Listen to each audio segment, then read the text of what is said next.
the largest land animal ever known was Argentinosaurus. One bone of this giant was as large as a grown-up human.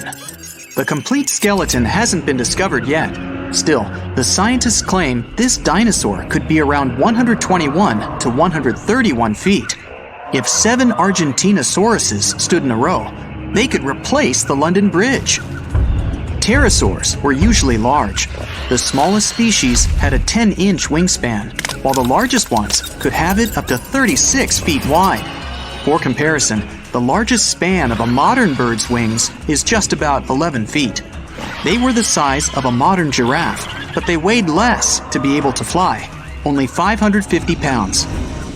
Brachiosaurus was 86 feet long, and it had an incredibly long neck, standing over 40 feet in the air.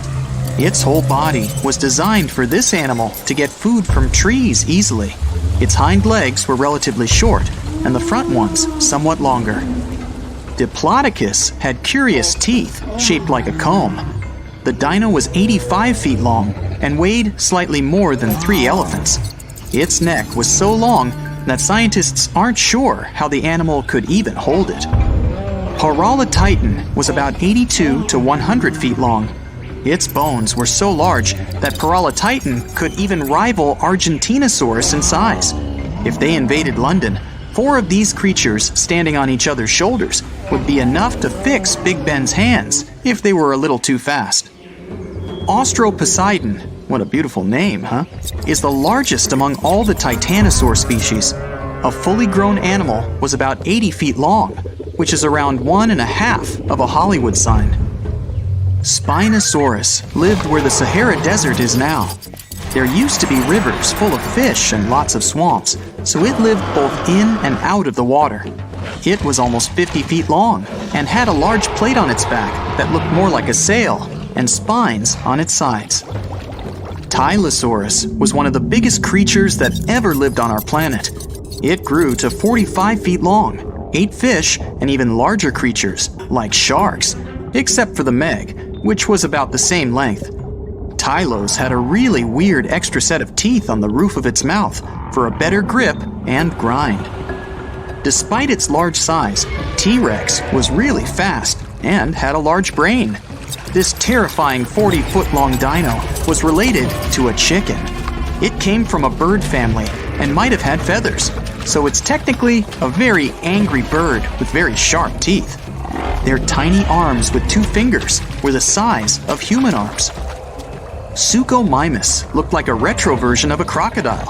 By the way, its name actually means crocodile mimic. They were about 34 to 36 feet long, almost twice as long as today's longest saltwater croc, named Lolong. It measured slightly above 20 feet. Parasaurolophus had incredible jaws that would grind and not chew plants. It had a weird head ornament. The scientists still aren't sure about its purpose, but one of the most popular theories claims it was much needed for regulating temperature. These giants were 12 feet tall and over 30 feet long. Allosaurus had 8-inch long claws, 70 massive razor-sharp teeth, and a flexible skull. Thanks to its bone structure and jaws that could bend outwards, these dinos could grab and hold even the largest chunks of meat. They were only 9 feet tall, slightly taller than the world's tallest man, but very long, having 32-foot bodies. Stegosaurus was famous for the plates that adorned its spine. They were used as thermocontrol, soaking up sunlight during the day and distributing it all over its body at night. They had a pretty small brain compared to their body mass. These dinos were about 30 feet long and 13 feet tall. A triceratops weighed 8 tons despite a plant-based diet. They were quite slow walking because of that multi-ton weight. To chew those leaves better and faster, it was geared with about 800 teeth. This many teeth would never fit in a human's mouth.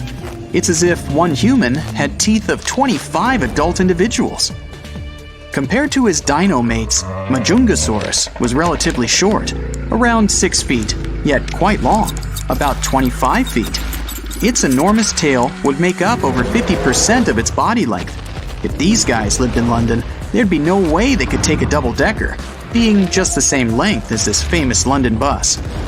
Plateosaurus, which literally means a flat lizard, was about 23 feet long. It weighed like 4 cows and had large claws for thumbs that it could use to collect food. Scientists aren't sure if it walked on 2 or 4 feet. Gallimimus was about 20 feet long thanks to its large tail. It was also pretty tall, about 9 feet. A human being could stand without bending under that tail if it was raining. It wasn't that broad, but enough to keep one human dry. Dilophosaurus was quite into eating fish. Its teeth weren't powerful enough, and the front ones even had a gap between them, so real hunting was sort of a challenge for it. These dinos were about 19 feet long, just about the size of a giraffe stretched on a grassy lawn, and 6 feet tall. Pachycephalosaurus, let's call it simply Paco, may not have been the largest of its kind, but it had spectacular 3D eyes. If you invited it to the movies, it would probably need no glasses on. It would be hard to find a comfortable seat for your new buddy, though. It was about 16 feet long and 5 feet tall. Dracorex means the king of dragons, probably because of the numerous knobs on its head that looked like a crown. It had tiny front arms, so even if it had a crown on, it wouldn't have been able to take it off. They were about 15 feet long, had awesome sharp teeth, and incredibly hard skulls that were a perfect soft cushion for their tiny brains. Troodon was shorter than an adult human, only 4 feet tall, but it was wider, measuring about 6 feet. Scientists believe it was the smartest dino of all. Compared to modern land animals, a Troodon was as smart as an ostrich, and these guys are brainy. It also had a lot of teeth, letting them eat different types of food. There was one dino as large as a human being. An average human is about 5 foot 6 inches tall and 1 foot 6 inches wide. This guy was slightly larger than a human lying on a couch, 1 foot 6 inches tall and 6 foot 5 inches wide, thanks to its lovely tail.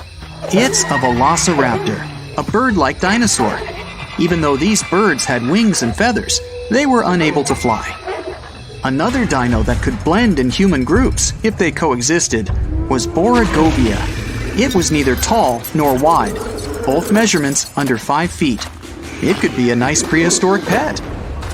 Microraptor wasn't that good at flying, despite having long feathers and long upper arm bones. It could probably glide from tree to tree, looking for some food, or even launch itself into the air and fly short distances. It weighed under 1 pound and was about 2.5 feet long. Giravenator was only 2.5 feet long, shorter than a Maine Coon. Many theropods were bird-like, but this dino most likely had scales instead of feathers. Anchiornis was another giant chicken, just like T-Rex. This guy had colorful feathers and was impressively good at flying short distances. Still, long distances were quite challenging for it. They were tiny, only about 13 inches long, and weighed no more than 4 ounces. The smallest dino that had ever lived on our planet was Oculodentibus. It was even smaller than today's world's smallest bird, the bee hummingbird. But while the latter prefer eating some freshly picked nectar, Oculodentibus had razor-sharp teeth and preferred insects to sweet flowers. It's kinda unfair to talk about prehistoric animals and not include Mr. Mammoth. They weren't that large, just about the size of a modern African elephant. The main difference between mammoths and elephants is the ear size. Because of cold climate, mammoths had small ears and kept them close to their heads. Their tusks were 15 feet long, about the length of a Dragorex. Baby T-Rex was adorable. There, I said it. Hard to imagine those two words in the same sentence, but come on, even Big Bad T-Rex didn't pop out of its shell all big, scary, and fully grown. In its first few months on Earth, Baby T was a cute, fluffy, turkey-sized ball of fuzz. It was kind of like a weird-looking bird coming out of an oversized egg. Not enough food, dangerous surroundings, asteroids, Poor baby T's were so helpless and weak, only about half of them made it to their first birthday party. Scientists think their fuzz was there to keep them warm when they were still small and vulnerable. Plus, it helped them camouflage and stay safe. Baby T's didn't have big, sharp teeth yet, so they mostly munched on smaller reptiles and insects. Baby T's grew up pretty fast. They put on up to 6 pounds a day. Hey, I've done that. No, not really, just felt like it. The weirdest fact about them? When they were little, their arms looked totally normal compared to their bodies. But by the time they were full grown, their parents were super famous. Plastered all over t-shirts, that would be a T-Rex t-shirt, movies, and the greatest Halloween costume ever, in my humble opinion. But the T-Rex we know and love didn't really exist. First of all, speed. They weren't really that fast. In the movies, you could never get away from them, even if the path was clear and you were in a pretty decent car. Early predictions were that T-Rexes could run somewhere between 10 and 30 miles an hour, which is whoa. But recent research shows they could only reach around 12 miles per hour. Anything more than that would have shattered their massive bones. So relax. After a couple months of training, even the most dedicated couch potato could get away from the sharp teeth of this guy. And what about our good friend Stegosaurus?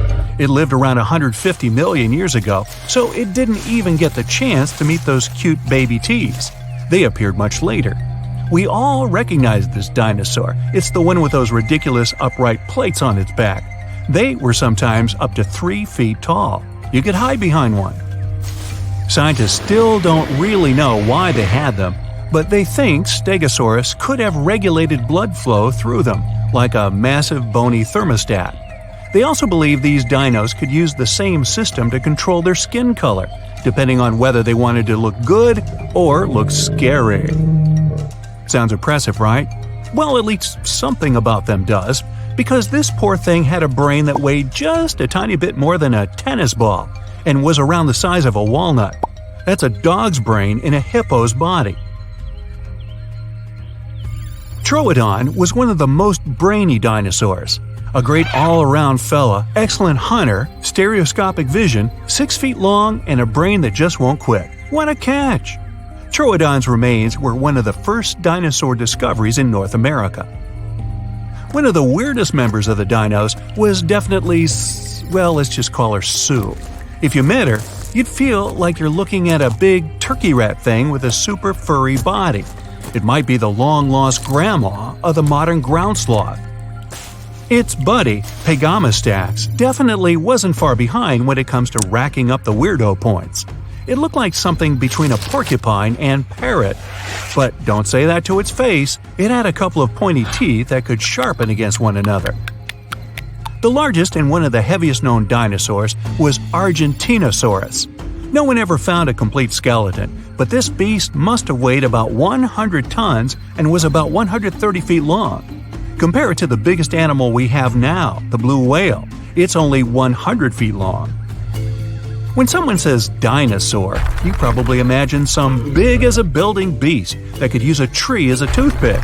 Some of them were gigantic, true, like those long-neck, long-tailed dinos. Those things were as long as an airplane.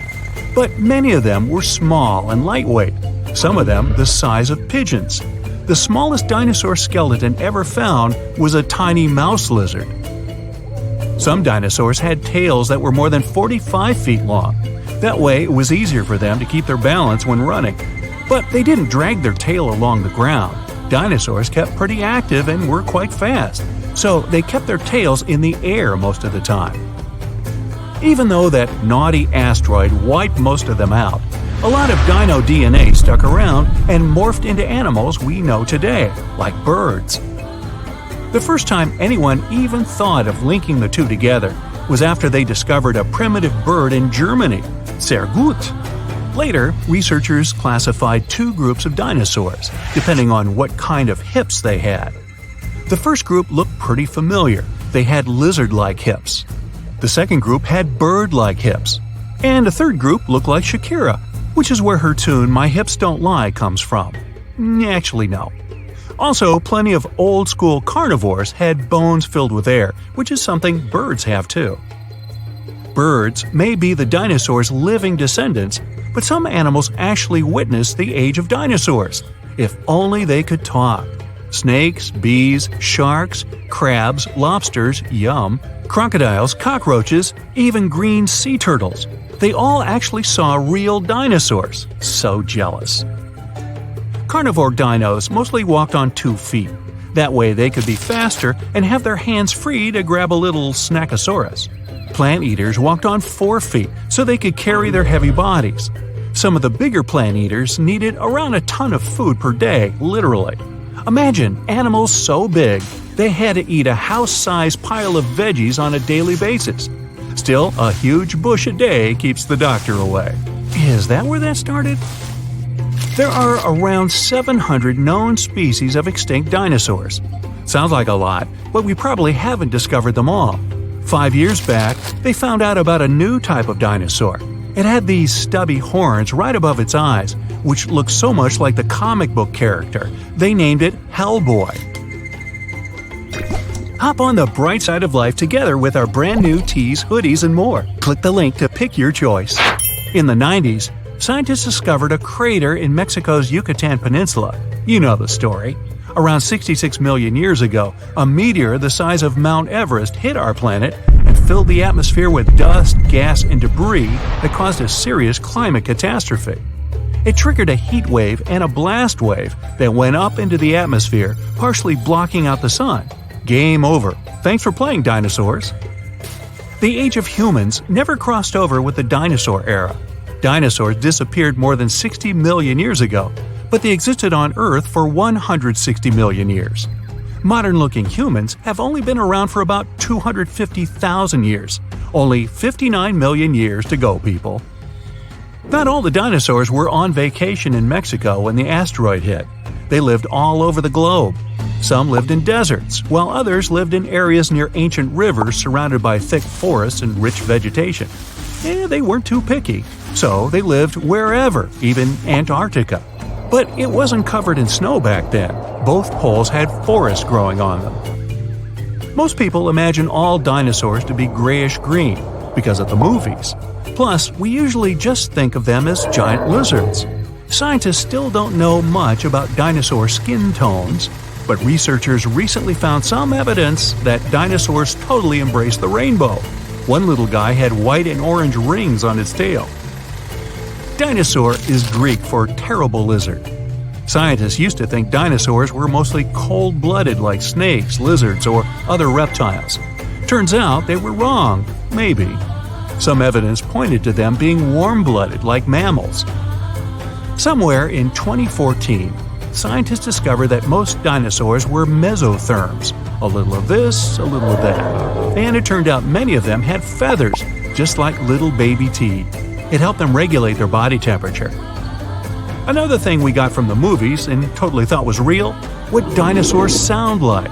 Producers usually mix together a bunch of animal noises to get that authentic dino roar.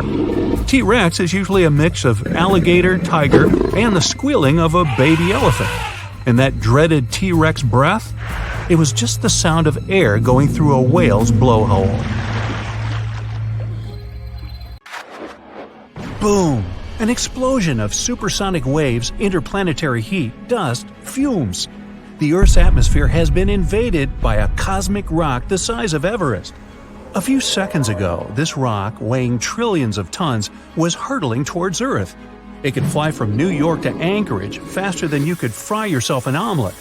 This monster's name? The Chicxulub Incident. Epic name, right? 66 million years ago, it crashed into the Earth. Back then, dinosaurs ruled the planet, but not for long. The epic collision took place in modern Mexico, in the Yucatan Peninsula, right near Cancun, where the dinosaurs were vacationing. Well, probably not. Still, the huge space rock hit the ocean, but even all that water couldn't stop the inevitable. The collision caused a huge amount of energy to be released. The horror on a planetary scale had begun. Imagine a mini-sun lighting up the surface of the Earth with tsunamis the height of the Statue of Liberty bursting from the epicenter of the watery impact. Not good. The blast blew through the surface of the Earth. It was as hot as an oven and burnt everything in its path. The impact provoked a colossal earthquake and serious volcanic activity. A bunch of volcanoes simultaneously released hot lava and ash into the prehistoric skies. Millions of tons of ash and soot poisoned the air. This formed a huge ash cloud in the atmosphere, which blocked out the sun's rays for several years. The long winter had begun. Only there wasn't any snow falling from the sky, but rain made of sulfuric acid. Yes, the Chicxulub incident might just be the most important thing that ever happened in the history of our planet. Even more than YouTube. Back then, there were loads of volcanic eruptions, a lot of flammable oxygen in the atmosphere, constant temperature changes. It was the perfect and worst time for all of this to go down. So, how are we so sure about all this? Well, the asteroid left an absolutely huge crater on the planet's surface.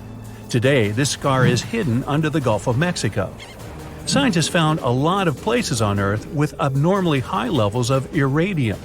This metal is very rare on Earth, but it's in a lot of asteroids that scientists have examined. Scientists studied some 66 million-year-old rocks. In the layers of rock, they found dust, the same dust that comes from asteroids. This could only have happened if a huge asteroid had crashed into Earth. The catastrophe led to the extinction of not only the dinosaurs, but also the asteroid. It was so hot at the point of impact, part of the asteroid just disappeared. A lot of water vapor and carbon dioxide shot up into the atmosphere. But the biggest problem, sulfur. It got kicked up by the asteroid impact and flew up into the air. These tiny sulfur particles blocked out a lot of the sun's rays. Without the sun, a lot of plants disappeared and the climate eventually got colder. The immense heat turned stones into glass. Scientists call these things tektites. The energy of the impact threw them up into the skies. After a short flight, the tektites fell down to Earth. But it wasn't pretty. Rain fell too, only instead of drops of water, you'd have seen hot glassy fireballs. They bombarded the planet's surface for days. The tektites set fire to everything. Scientists found evidence of this all over the world, not just near the collision site. But a lot of things from back then are still a mystery. Some scientists think that Chicxulub wasn't even an asteroid. It might have been a comet. Asteroids are mostly made of stone and metal. Most often they kind of look like a potato. A comet contains rock, metal, and ice.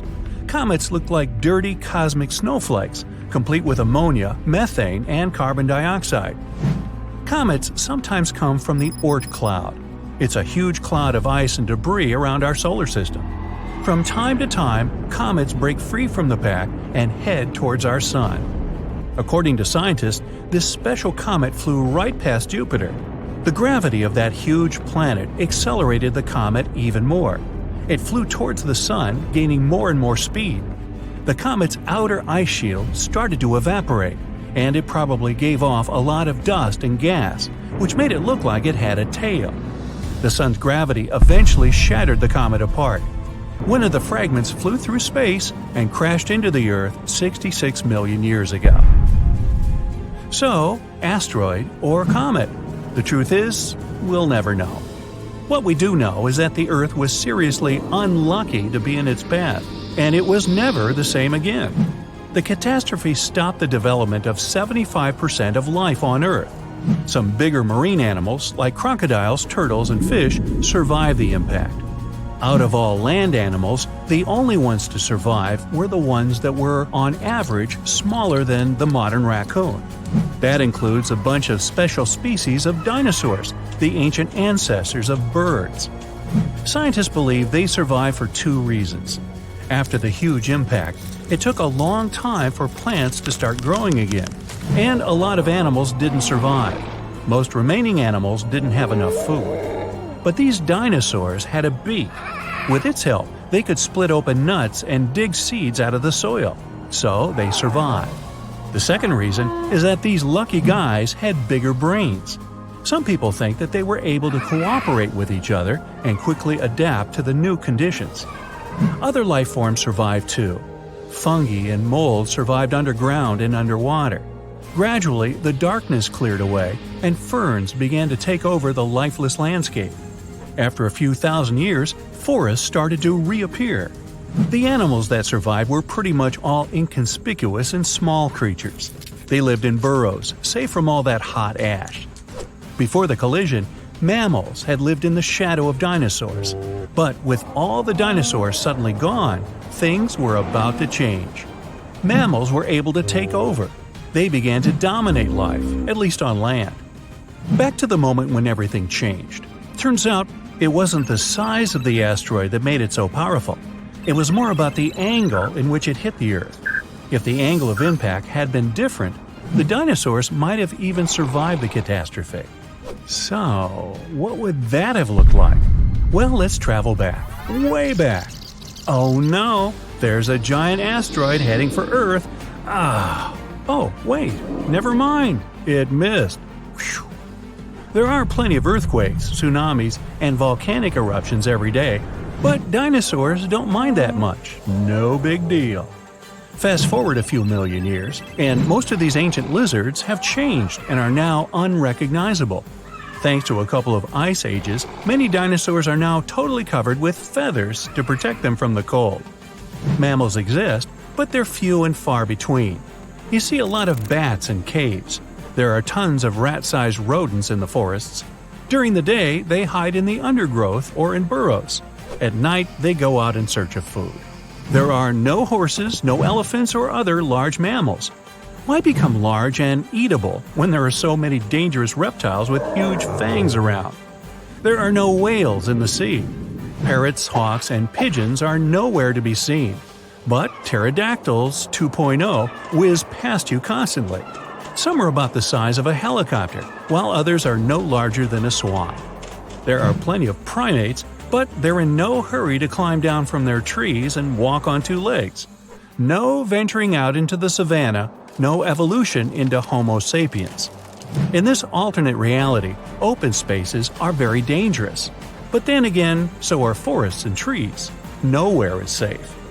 To get some delicious primate treats, many smaller dinosaurs learned to climb trees. This was already happening back in the Cretaceous period, right before that huge asteroid just missed Earth. Whew, that would have been an epic collision. Dinosaurs have grown wiser since that near miss. Some are even as smart as a modern chicken. A large brain uses a lot of energy, and that's not always a good strategy for survival. Safer to keep brains small and keep making those teeth bigger and pointier.